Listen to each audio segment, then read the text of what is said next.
Hello friends, मैं सी ए Sunil P Jain Indore से। आज 6 जुलाई 2021 को ये वीडियो रिकॉर्ड कर रहा हूँ। तारीख की महत्वता इसलिए है कि इसके बाद अगर कोई बोर्ड का सर्कुलर कुछ और कहता है तो आप उस पर ध्यान ज़्यादा दे सकें।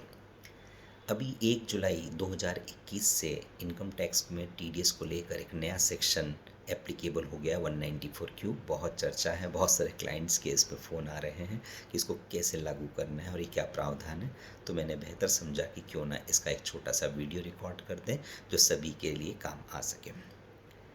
ये प्रावधान 1 जुलाई 2021 से एप्लीकेबल हुआ है और ये हर उस व्यवसायी पर लागू है जिसका टर्नओवर पिछले साल यानी फाइनेंशियल ईयर 2021 में 10 करोड़ से अधिक का रहा है। यहाँ 10 करोड़ का टर्नओवर से मतलब सिर्फ गुड्स का ही टर्नओवर नहीं, सेवाएं वगैरह ग्रॉस सब मिलाकर 10 करोड़ को क्रॉस करते हैं तो फिर ये वाला सेक्शन उस व्यवसायी पर लागू हो जाएगा। और ये सिर्फ गुड्स की खरीदी के संबंध में लागू होगा। टर्नओवर गिनते समय टोटल गिनना है, बट जो हमें जिस पे काटना है वो सिर्फ गुड्स की खरीदी के संबंध में ही काटना है। तो जो भी व्यक्ति पर ये एप्लीकेबल हो रहा है जिसकी चर्चा मैंने अभी करी, अगर उसकी करंट ईयर के अंदर किसी भी सप्लायर से खरीदी गुड्स की खरीदी 50 लाख से अधिक की है तो जितनी अधिक है उस वाले अमाउंट के ऊपर 0.1% से टीडीएस काटना होगा, मंथली बेसिस पे काट कर अगले महीने की 7 तारीख तक। लेकिन चूंकि प्रावधान 1 जुलाई से एप्लीकेबल है, इससे पहले की खरीदी पर काटने की आवश्यकता नहीं रहेगी। हालांकि इससे पहले की खरीदी 50 लाख की गणना में गिननी होगी। यहाँ पे चाहे 10 करोड़ गिन रहे हों, चाहे यहाँ पर 50 लाख गिन रहे हों, दोनों ही में जीएसटी के अमाउंट को शामिल नहीं करना है। जीएसटी रहित अमाउंट को ही हमें कैलकुलेट करना है, चाहे टर्नओवर गिन रहे हैं तो भी और जब 50 लाख की गणना कर रहे हैं तो भी। तो जीएसटी वाले अमाउंट को हम इसमें शामिल नहीं करेंगे। देन इसके अंदर कब काटना होगा, ये जब हम हमारे सप्लायर को क्रेडिट करें या उसको पेमेंट करें, दोनों में से पहले। अन्य शब्दों में अगर एडवांस भी दिया है तो भी 0.1% काट लेना होगा 50 लाख के ऊपर। 50 लाख तक तो हमें कुछ भी नहीं करना है। अगर 30 जून तक ही 50 लाख क्रॉस कर गया है तो 1 जुलाई के बाद हर अमाउंट के ऊपर काटना होगा। अगर 30 जून तक मानो 40 लाख हो चुका है तो भी 10 लाख और बचा है, हम 1 जुलाई के बाद 10 लाख तक की और हम छूट ले सकते हैं। उसके ऊपर की राशि पर ही 0.1% हमें काटना होगा। यहाँ पर जो हमें टर्नओवर लेना होगा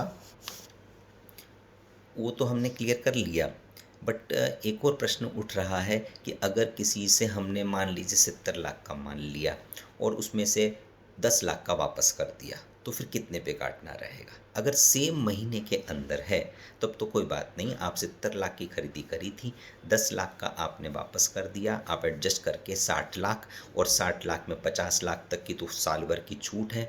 मानिए हमने से पहले कोई खरीदी उससे नहीं की थी तो 60 लाख 50 लाख माइनस कर दिए, 10 लाख पे काट लीजिएगा। लेकिन मान लीजिए कि 70 लाख की खरीदी करी और हमने 20 लाख पर टीडीएस काट भी लिया, 2-1 महीने बाद उसमें से 10 लाख का माल वापस कर दिया तो उसका क्या करेंगे। उसको लेकर बोर्ड ने क्लेरिफाई किया है कि आप आने वाली उससे खरीदी से एडजस्ट करके नेट पे कर सकते हैं। मान लीजिए आगे कोई खरीदी नहीं है तो फिर कुछ नहीं हो पाएगा, जो कट गया सो कट गया। तो परचेज रिटर्न को लेकर एडजस्टमेंट की गुंजाइश रहेगी। वैसे तो हम टर्नओवर में जीएसटी छोड़कर ही लेते हैं, लेकिन अगर एडवांस पेमेंट किया गया है तो चूंकि उसमें जीएसटी अलग से नहीं रिफ्लेक्ट हो सकता है होता है, तो ऐसी दशा में बोर्ड ने क्लेरिफाई किया है एडवांस के ऊपर टोटल अमाउंट के ऊपर ही हमको टीडीएस 0.1% से कट कर लेना होगा। निश्चित रूप से जब हम उसका बिल आएगा तो फिर वापस से पूरे पे नहीं काटेंगे, जितना एडवांस हो चुका है उसको हटा कर ही हम बात करेंगे। इसी प्रकार से एक और भी प्रश्न आता है कि कुछ सुनने में आ रहा है, लोग कह रहे हैं कि इसमें हायर रेट का भी कोई प्रावधान है। हाँ है, एक और प्रोविज़न एप्लीकेबल हो गया है जिसको सेक्शन 206A भी कह रहे हैं और उसके तहत कहा गया है कि जिस व्यक्ति के काटने की जिम्मेदारी है उसको ये देखना होगा कि जो सप्लायर है वो स्पेसिफाइड कैटेगरी का तो नहीं है। अगर वो स्पेसिफाइड कैटेगरी का है तो फिर ये रेट 5% हो जाएगा। तो सीधा 0.1% से 5% का रेट हो जाएगा। अब स्पेसिफाइड पर्सन कैसे देखेंगे आप? तो सेक्शन ने बताया कि स्पेसिफाइड पर्सन उन्हें कहते हैं जिन्होंने पिछले 2 सालों का इनकम टैक्स का रिटर्न जो ड्यू हो चुका है, नियम अनुसार ड्यू हो चुका है, उसका रिटर्न नहीं भरा है, तथा जिसमें टीडीएस और टीसीएस की राशि 50,000 से अधिक की थी। तो ये बड़ा मुश्किल हो जाएगा कि हाँ, टीडीएस काटने वाले के लिए कि हम उनसे एक डिक्लेरेशन लें, उनके रिटर्न की कॉपी लें, इत्यादि इत्यादि।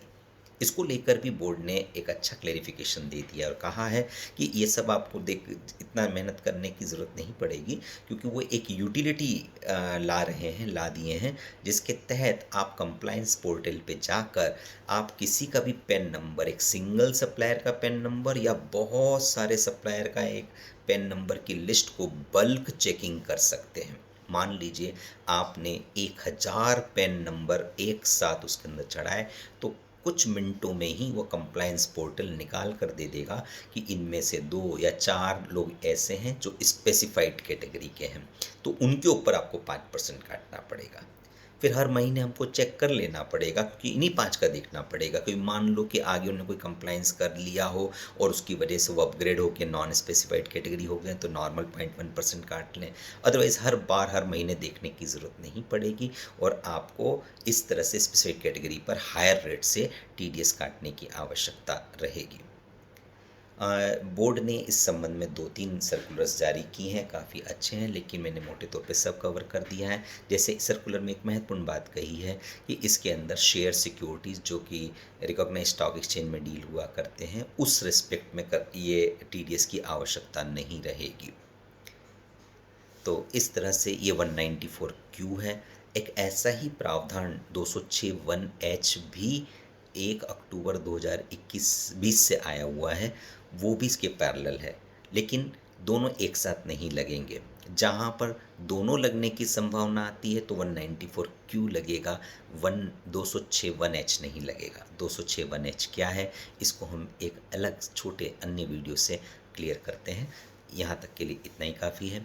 इस पूरे प्रावधान को लेकर किसी के मन में कोई शंका हो, कोई समझ में पॉइंट नहीं आ रहा हो, कुछ पूछना चाह रहा हो, तो वो मुझे व्हाट्सएप कर सकता है। मैं कोशिश करूँगा कि मैं उसका जवाब दे सकूँ ताकि इसका प्रॉपर कंप्लायंस हो सके। तो मेरा व्हाट्सएप नंबर है 9826048479। तो आप व्हाट्सएप कर दीजिएगा, मेरे को जैसा समय मिलेगा मैं जवाब देने की कोशिश करूँगा। धन्यवाद।